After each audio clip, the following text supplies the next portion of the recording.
For 4 years, the Biden administration allowed millions of people to come into our country illegally. Millions more in our country were exploited and were brought in under parole programs without even basic vetting.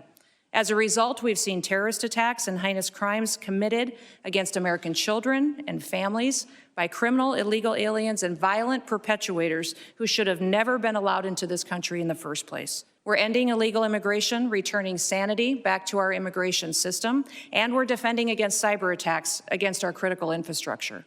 We have sent a strong message to criminal illegal aliens that we will find you, we will arrest you, and we will deport you.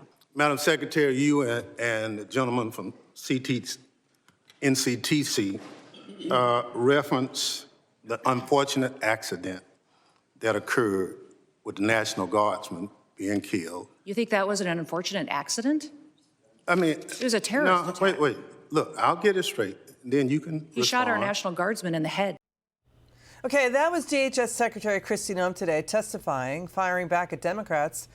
You know, she's been taking their criticisms. She's saying that's an endorsement. She's doing a good job. And then you heard the secretary flabbergasted that Democrat Benny Thompson tried to downplay the murder of a National Guard member in D.C. by an Afghan national suspect, calling it a, quote, unfortunate accident. Let's welcome to the show former Navy SEAL. He's a Navy SEAL veteran. He's Jason Redman. Thank you for your service to America, Jason. What was your reaction when you heard all of this?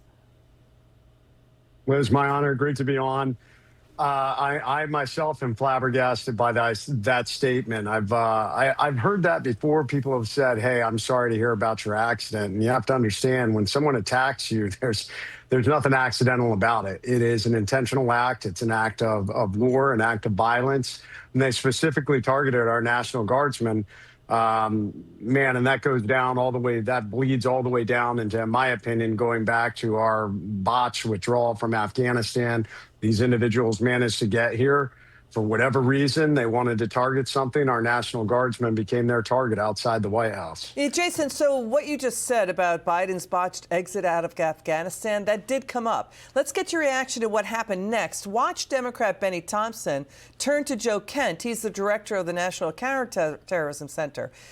Thompson didn't like Secretary Noem's answer that Biden's White House let in that Afghan national who shot the 2 National Guardsmen after his botched Afghanistan exit in 2021. Watch what happened.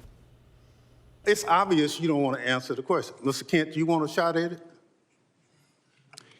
The individual was vetted to serve as a soldier in Afghanistan, and that vetting standard was used by the Biden administration as a ruse to bring him here. Had we followed the standard operating procedures for special immigrant visas, that individual and none of the allies welcome people would have come to America. That's on Joe Biden.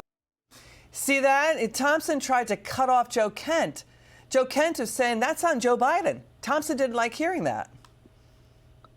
Yeah, Liz, you're 100% right. I was involved with Task Force Pineapple when Afghanistan collapsed, which I said it back then, that was probably one of the greatest mistakes we made in the ripple effect we created across Afghanistan and really the world to not take care of these individuals who were working with us. We probably created more terrorists and more people that hated America because of that botched withdrawal and turning the country back over to the Taliban. We had all these people that were on the list to receive those special immigrant visas. They were going through the process. All that was tossed out. That was all a Biden administration State Department. We couldn't even get them on the phone, the State Department, to answer some of these questions. You can't tell me that there was any kind of thorough vetting process that occurred for anyone that came here. So, Jason, given how hard you have worked and how much you've sacrificed to protect America, what do you make of the news that the Trump administration has announced plans to establish a new militarized zone along the U.S.-Mexico border in California? It's nearly 800 acres. They've already done militarized zones along the border in Arizona, New Mexico, Texas, authorizing the military to detain illegal aliens suspected of crossing. This is the law from the Teddy Roosevelt era, the Roosevelt Reservation, that 60-foot wide strip of land owned by the U.S. government. This seems like an effective move. What do you think? Yeah, Liz, I mean, what seems like it should be common sense for those of us who have been out there into the world and others who don't see it this way, I just don't quite understand it. Everywhere I went in the world, when we were on a military base, the very first thing we did is we built walls around that base to protect, to keep the people we didn't want out in and to protect those of us inside. I think obviously the Department of Homeland Security has looked at our borders, and we look at where are our most vulnerable places, where are we having the greatest egress or ingress of individuals.